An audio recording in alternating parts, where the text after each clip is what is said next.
Hello everyone, मेरा नाम है सुयश शर्मा और ये है राइजिंग स्टोरी शो का न्यू एपिसोड।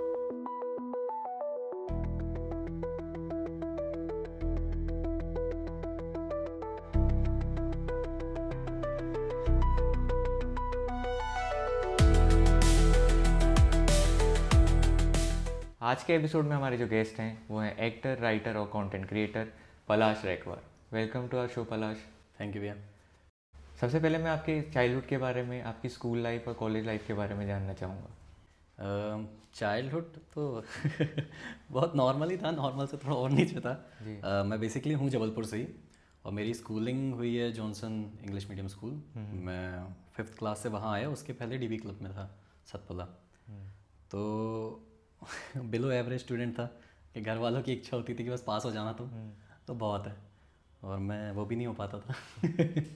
और उसके बाद जैसे तैसे स्कूलिंग हुई, उसके बाद फिर मैंने किया ITI और उसके बाद बस। तो आपको एक्टिंग और राइटिंग में कब इंटरेस्ट आया? एक्टिंग राइटिंग में इंटरेस्ट आया मुझे मुझे उसमें कुछ लोगों का होता है ना कि बचपन से कैमरा देख के अच्छा लगता है, फ़ोन लेके। मेरे को बिल्कुल नहीं था। मैं सच बताऊं तो मुझे 10th क्लास तक शेफ़ बनना था। मेरा बहुत मन था कि बचपन से जो मैं खाना बनाना है, खाना को प्रेजेंटेशन अच्छे से करनी है, उसमें बहुत मन लगता था। लेकिन फिर उसके बाद पता नहीं क्या हुआ कि हम ऐसे शादी में जा रहे थे और उस वक्त ऐसे यूट्यूब पर वीडियोस देखते थे हम, हर्ष बेनीवाल, एल्विश यादव, ये लोग के नए नए वीडियोस आ रहे थे। तो उस वक्त ऐसे ही मेरी बहन ने मुझे नया वीडियो दिखाया लोग का, तो मैंने कहा यार चलो अपन भी ऐसे ही करते हैं। पता नहीं क्यों मैंने ट्रेंड में ऐसे ही बोल दिया।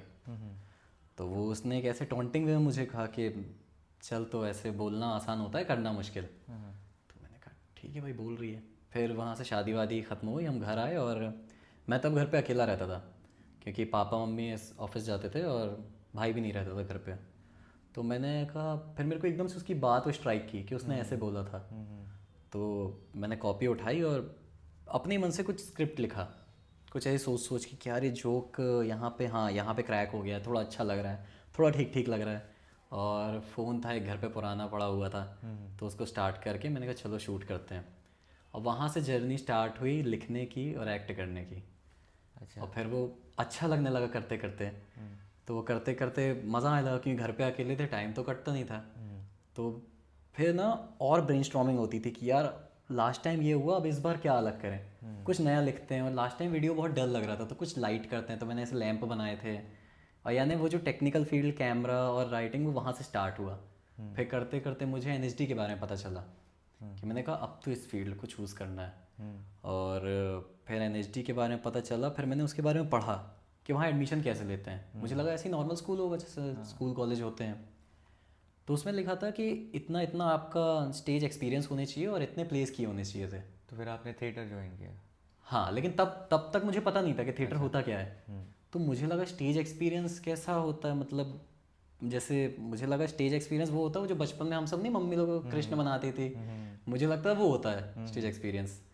फिर मुझे एक भैया ने बताया कि नहीं, हमारे यहाँ थिएटर है, थिएटर को कहते हैं। तब मुझे पता चला कि थिएटर एक्चुअली होता क्या है। फिर उन्होंने मुझे बताया विवेचना रंगमंडल के बारे में। तो फिर मैं वहाँ गया। तो आपने कब ज्वाइन किया था थिएटर? थिएटर मैंने ज्वाइन किया है 7 नवंबर 2019। तब से कंटिन्यू है। तो अभी आपने प्लेस खेले होंगे बहुत सारे। हाँ, प्लेस हुए हैं, मतलब 2019 के बाद से बैक टू बैक प्लेस हो रहे हैं और सारी एक्टिविटीज़। इवन लॉकडाउन भी जब लगा था तो हमारा फिजिकल थिएटर बंद था, तब हमारे थिएटर ने क्या किया था, हम ऑनलाइन क्लासेस करते थे। अच्छा। मतलब जितने भी सीनियर्स हैं जो बॉम्बे जा चुके हैं या जो अभी यहाँ पर हैं, जो NSD पास आउट हो चुके हैं, उन सारे सीनियर से हमने ऐसे बस मुँह ज़ुबानी से सुना था कि हाँ कोई भैया हैं, ये हैं जो पास आउट हो गए हैं। उनसे हम लोग जूम पे ऐसे वीडियो कॉल होता था सबका, 10 बजे से सेशन रहता था 1-2 घंटे का। तो रोज़ कोई एक टॉपिक चूज़ किया जाता था, उस पर वो पढ़ाते थे। कभी किसी ने वॉइस पे काम कराया, कभी कोई बॉडी लैंग्वेज पढ़ा रहा है, कभी कोई बता रहा है आपको कैरेक्टर में कैसे जाना है। तो ऐसे। तो थिएटर में आपने सिर्फ एक्टिंग की है कि प्लेस के लिए पीछे सेटअप भी करते थे आप, सेट डिज़ाइनिंग वगैरह भी करते? मैं तो सब में हाथ डालता था, सब मुझे बहुत पसंद था। मतलब मेरे को ये नहीं था कि अगर एक्ट नहीं मिल रहा है तो बस बैठे हैं। मेरे को सेट भी करना है, कॉस्ट्यूम में भी जाना है और टेक्निकल भी देखना है। और एक और मेरा काम बहुत बड़ा रहता था, ये लोग बोलते थे कि यार तुम सारे फोटोज़ और जितना सोशल मीडिया है वो तुमको देखना, उसको हैंडल करो। हाँ। तो मैं फ़ोटोज़ लेता था, BTS बना रहा हूँ, और मतलब सारी चीज़ों में करता। ऐसा मेरे को ये था कि अगर थिएटर में हूँ मैं, तो कुछ भी चीज़ छूटनी नहीं चाहिए, कुछ ना कुछ तो काम आएगा, और बहुत काम आया उसके बाद। अच्छा, मैंने आपकी प्रोफाइल में देखा था कि आपने कुछ शॉर्ट फिल्म्स भी बनाई है, हाँ जी। तो फिर वो जर्नी आपकी कैसे स्टार्ट हुई? फिल्म की जर्नी भी थिएटर से ही स्टार्ट हुई। अच्छा। थिएटर में हमारे जो सीनियर्स थे वो बना रहे थे फिल्म, जब मैं नया नया ज्वाइन हुआ। तो अब और बहुत ज़्यादा एक वो था कि भाई नए नए थिएटर में आए हैं, और यानी पहली बार एंटर किए थे एक्टिंग फील्ड में, तो बहुत अच्छा लग रहा था। फिर पता चला हमारे सीनियर्स फिल्म बना रहे हैं, उन्होंने और भी पहले फिल्म्स बनाई थी जो मैंने देखी, और अपने पॉइंट भी दिए कि हाँ ये मुझे थोड़ा ये ऐसा लगा वैसा लगा, एडिट पे था या कैमरा थोड़ा वो। तो ऐसे करते करते बात होते होते फिर पहली फिल्म मैंने उनके साथ स्टार्ट करी, पहली फीचर फिल्म। उसमें मैं एज अ साउंड डिपार्टमेंट में था। मतलब अभी भी अगर आप जैसे गूगल पे देखो तो मेरा IMDb साउंड डिपार्टमेंट के नाम से ही है। अच्छा। Palash Raikwar known for sound department in Gubaar film. उसके बाद फिर अगली जब फिल्म बनी तो मैं उसमें असिस्टेंट सिनेमेटोग्राफर था। देन ये सब करते करते यहाँ से एक्सपीरियंस लेते लेते फिर मैंने अपना प्रोडक्शन हाउस रेडी किया, क्योंकि भैया लोग तो थे ही, बट अपना भी कुछ करना था। क्योंकि हमारे जो साथ वाले थे, जब भैया लोग का प्रोजेक्ट रुका हुआ तब हम क्या करें। सही बात। फिर हमने स्टार्ट किया अपना, तो TBN फिल्म्स वहाँ से स्टार्ट हुआ। तब वो सिर्फ TBN था, अच्छा। क्योंकि इंस्टाग्राम पे वो रील्स ट्रेंड करना स्टार्ट हुई थी टिकटॉक के बाद से। टिकटॉक बंद हुआ तो यहाँ पर शॉर्ट्स आ गए। तो हमने कहा चलो कुछ कुछ ऐसे कंटेंट बनाते हैं, कुछ फ़नी कंटेंट, कुछ मैसेज वाले, कुछ ऐसे डार्क कंटेंट जो मतलब कि अगर आप ध्यान से देखोगे तो ही आपको समझ आएगा। मतलब बाकी लोग तो चलो ठीक है साउंड उठा के बना रहे थे, हमने कहा हम बाकी से अलग कैसे करेंगे, कुछ अपने तरफ से लिख के बनाते हैं। फिर वो ऐसे जर्नी में थे हम अपनी। उसके बाद बना TBN फिल्म्स। फिर ऐसे ही मैंने बनाई अपनी पहली शॉर्ट फिल्म, पागल नाम की। वो भी एक कहानी मतलब थी छोटी सी, सिर्फ 8 लाइन की। मेरा एक दोस्त है, उसने मुझे वो कहानी भेजी, क्योंकि हम लोग ऐसे कहानियाँ पढ़ते रहते हैं, कभी किताब नहीं तो नेट पे कविता कोश वगैरह पे। तो उसने मुझे कहानी भेजी छोटी सी। तो मैंने उसको कहा कि यार ये तो बहुत बढ़िया कहानी है, चलो इसको ऐसे ही शूट करते हैं। और मैंने बस ऐसे ही कहा था कि ऐसे ही नॉर्मल शूट करते हैं जैसे अपन रील्स वगैरह बनाते हैं। तो उसने कहा ठीक है कर लो। लेकिन मैंने कहा मान लो कल को अगर ये वीडियो चल गई, क्योंकि कुछ नहीं कह सकते सोशल मीडिया में क्या वायरल हो जाए, कुछ भी वायरल हो सकता है। तो हम तो फिर भी कुछ ठीक ही बना रहे थे। तो हमने कहा ये अगर कल को वायरल हो गया और ये जो ओनर है इन्होंने देख लिया या इनके बच्चे हुए, कॉपीराइट प्रॉब्लम। हाँ कॉपीराइट अगर पड़ गया तो भाई हमारे पास नहीं है इतना पैसा कि हम केस लड़े। तो मैंने कहा यार एक काम करते हैं, ये जो राइटर हैं इनको मैं एक मेल डाल देता हूँ, क्योंकि राइटर बड़े थे, hindisame.com पर मिले। तो मैंने कहा मेल डाल देता हूँ ऐसे ही, कम से कम कल को अगर ऐसा कुछ हुआ तो हमको कहने को तो रहेगा हमने मेल डाला था। अब लकीली एक हफ्ते बाद मेरे पास कॉल आया रात पे करीब 11:30 बजे, अनुराग शर्मा सर का।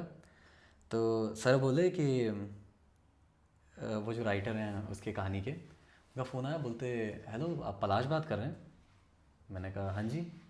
तो बोले अपन बात कर सकते हैं, वहाँ समय क्या हो रहा है। मैंने कहा समय क्या हो रहा है मतलब आप कहाँ से बोल रहे हैं, किस कंट्री से बात कर रहे हैं आप। बोलते जी मैं अमेरिका से बात कर रहा हूँ, मैं अनुराग शर्मा, आपने मेल किया था मुझे मेरी कहानी को लेकर। मैंने कहा अरे सर, मैं ऐसे बैठा, मैंने कहा थोड़ी सांस ले दो मुझे। फिर मैंने उनसे बातचीत करी, मैंने कहा सर मुझे आपकी कहानी बहुत पसंद आई है पागल, और मैं उस पर फिल्म बनाना चाहता हूँ, बट आपकी कहानी में वो पार्क का दृश्य है और बस 8 लाइन की है। मैं वो पूरा मतलब उसका स्क्रीन प्ले ही बदलना चाहता हूँ। मेरी जो कहानी होगी वो नदी के किनारे होगी, और 2 से 3 कैरेक्टर्स और डालना चाहता हूँ मैं उसमें। तो वो उनको बहुत बड़ा ये चैलेंज लगा। उन्होंने कहा कि जो कहानी मैंने लिखी है उसको तुम सिनेमा पे कैसे दिखाओगे। मैं कहा सर वो मेरा हेडेक, वो मैं आपको दिखाऊंगा। तो वो ज़्यादा एक्साइटेड थे। फिर ऐसे करते करते फिल्में बनी और उनको बहुत पसंद आई, और फिर NDTV पे भी आर्टिकल आया अच्छा।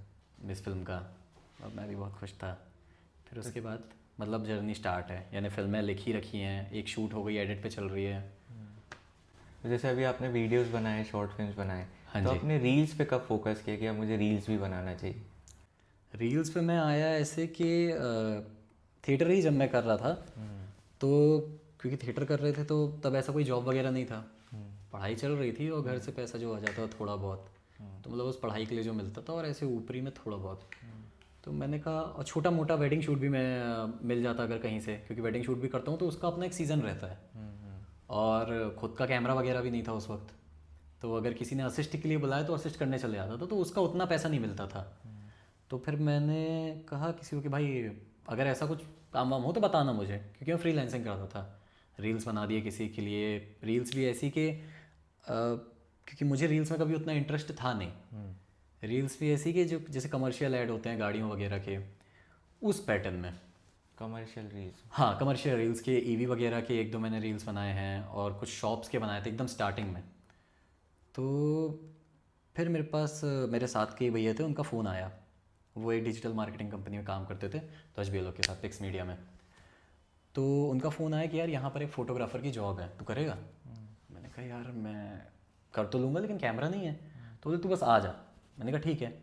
फिर मैं आया, उन्होंने मुझे काम समझाया कि भाई देखो अपना सारा काम रील्स का है, क्योंकि इंस्टाग्राम पे प्रमोशन होने हैं, तो मेजर जो काम है वो रील्स का रहेगा। तो मैंने उनको कहा कि अब देखो रील्स तो मैं सिनेमा में कर सकता हूँ, लेकिन रील्स उतना मतलब मेरा है नहीं, उतना काम नहीं किया है। बट 4 दिन का शुरू हुआ ट्रायल था, मैंने उनको काम करके दिखाया, उनको पसंद बहुत अच्छा आया, मतलब बहुत अच्छा लगा उनको, कि क्योंकि मेरा विजन अलग था। मैं सिनेमा को मैंने इस फॉर्मेट पे डाला कि अगर जो नॉर्मल अगर कोई ऐसे कट लगा रहा है, गाना डाल दिया, तो मैंने उसको सिनेमैटिक वे में दिखाया कि भाई नॉर्मल कट क्यों लगाना, यहाँ से हम मैच कट डाल देते ना, कि यहाँ से निकाला वहाँ से निकल रहा है, और बीट्स पे खेलें हम, तो वो कुछ अलग लगा।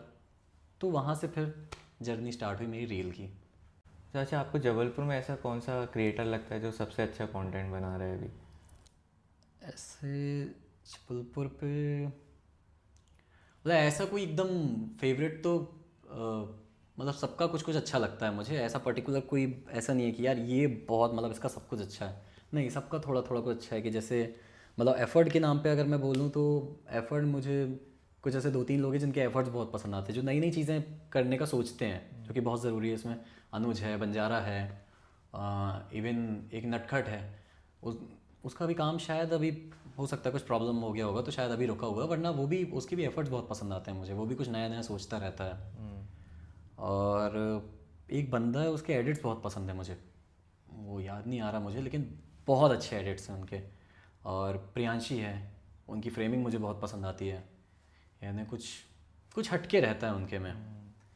और ऐसे ही मतलब ऐसे ही कुछ सबके में से थोड़ा थोड़ा। तो अभी आपके फ्यूचर के क्या प्लान्स है, कि क्या प्रोजेक्ट्स आने वाले हैं आपके?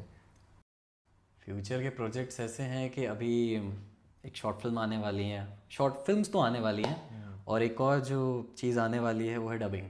अच्छा। डबिंग यानी कि मैं आपको बताऊं, यहाँ के अभी कुछ कुछ जो जबलपुर के पेजेस हैं मैं उनके लिए वॉइसिंग भी करता हूँ, और ब्रांड्स के लिए भी वॉइसिंग की है, डॉक्यूमेंट्री के लिए भी की है। TVS की एक डॉक्यूमेंट्री बनी थी, अच्छा। तो मैंने उस पर भी वॉइस दी है अपनी, और डांस ग्रुप्स को दिया है, पॉकेट FM का एक शो किया है मैंने, और रिसेंटली मेरा RG का कोर्स ख़त्म हुआ। और अभी जो आपको प्रोफाइल में आगे चल के देखने वाला है, आपको जो मिलेगा, थोड़ा वक्त लगेगा उसमें, रेडी है, बस मैं बस वो एक मुहूर्त देख रहा हूँ उसको डालने का, जिसमें आपको कार्टून्स और फिल्म्स की डबिंग मिलेगी। अच्छा। मतलब ऐसे ऑफिशियली नहीं, उनकी साइड से नहीं, मगर अपनी तरफ से, ताकि मैं आगे चल के उनको अप्रोच कर पाऊँ कि हाँ, थोड़ा बहुत चेंजेस करके। हाँ, चेंजेस करके, या अगर कोई कार्टून है या कोई फिल्म का कैरेक्टर है कि उस डबिंग आर्टिस्ट ने ऐसे किया था, तो मैं इसको एक बार अपना टच देके देखता हूँ, ताकि इन फ्यूचर में उनको अप्रोच कर पाऊँ कि ऐसी मैं भी ये सारी चीज़ें करता हूँ, एक बार आप देखिए, ये मेरा रिज्यूम है। तो कुछ बताएंगे आपकी कैसे डबिंग करने वाले हैं उसमें? हाँ, रिसेंटली अभी जो 2 मैंने किए हैं, एक है रैंगो मूवी, तो रैंगो मूवी का मैंने किया है, उसमें वो मूवी है गिरगिट के ऊपर, एनिमेशन मूवी है, और वो गिरगिट एक गांव में पहुंचता है जहां पानी की बहुत समस्या रहती है। मतलब जैसे अपन लोग पैसे दे के चीज़ें खरीदते हैं ना, वहाँ पर पानी दे के खरीदना होता है। अच्छा। कि 1 गिलास पानी दिए तो आपको ये मिलेगा। तो वो मूवी का मैंने ऐसे डब किया था। वहाँ पे हमला हो जाता है, तो जो लेडी गिरगिट रहती है वो इसकी कॉलर पकड़ लेती है ऐसे, कि सच सच बताना, इसमें तुम्हारा हाथ है ना? तो वो ऐसे देखता है, बोलता नहीं देवी जी, देखिए मैं एक कलाकार आदमी हूँ, मैंने अभी अभी एक गाने में काम किया है और हॉरर फिल्म में काम किया है, और जो गाने में काम किया उसकी धुन कुछ ऐसी है, अब बंदर मामा आया, टोपी पहन के छाया, धूम मचाने लेकर बैंड बाजा। ये एक छोटा सा वो था। और एक DJ मूवी है, उनका किया था मैंने, अल्लू अर्जुन को आप जानते होंगे, जी जी जी। उनको डब किया था। उनकी डीजे मूवी का एक डायलॉग है जब वो विलन से ऐसे बात करते हैं कि चाकू तरबूज पर गिरे या तरबूज चाकू पर, दोनों में कट्टा तो तरबूज ही है। फिर विलन बोलता है हाँ मैं देख लूँगा, आई वेटिंग। तो अल्लू अर्जुन इज लाइक के तो उल्लू के साथ साथ अनपढ़ भी है, आई वेटिंग नहीं, आई एम वेटिंग। ऐसे साउथ के किए हैं। और इंडियन एक्टर्स की भी ऐसे वॉइसेस मैं करता हूँ। एक प्ले है हमारा, उसमें मैंने जिसमें उस प्ले में बहुत सारे एक्टर्स की मिमिक्री करके डायलॉग डिलीवरी की थी। तो वो आप बोलें तो वो भी बताइए ना, बिल्कुल बताइए। तो कोई एक डायलॉग दो ना मुझे, कोई एक डायलॉग चूज़ करते हैं जिसमें अपन अलग अलग एक्टर ट्राई करेंगे। फॉर सपोज बच्चन साहब का जो डायलॉग है विजय दीनानाथ चौहान वाला, जी जी है ना, कि नाम, उसको अपन अलग अलग एक्टर्स में ट्राई करते हैं, बिल्कुल करिए। है ना।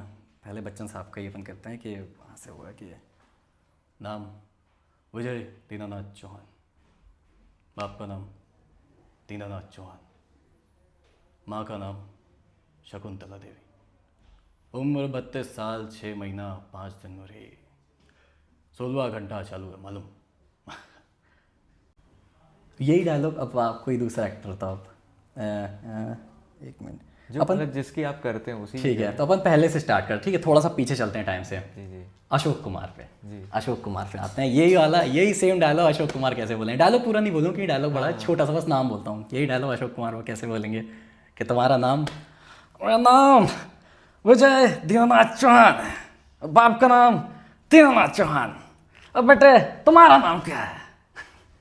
ये अशोक कुमार। और यही डायलॉग उत्पल दत्त कैसे बोलेंगे।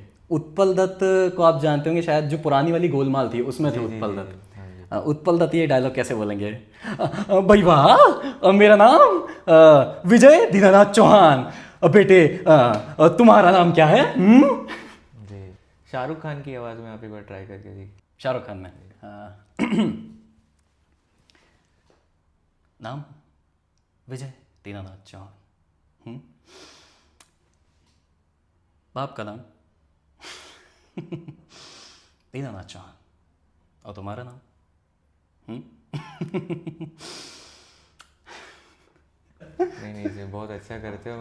मैं होप करता हूँ कि आपकी ये जो सीरीज़ आप डबिंग वाली बना रहे हैं जी, ये अच्छी चले। काफ़ी अच्छा लगा आज आपसे बात करके। तो ये था आज का हमारा एपिसोड। अगर आपको ये एपिसोड अच्छा लगा तो इसे प्लीज़ लाइक करिए, शेयर करें और हमारे चैनल को सब्सक्राइब करें।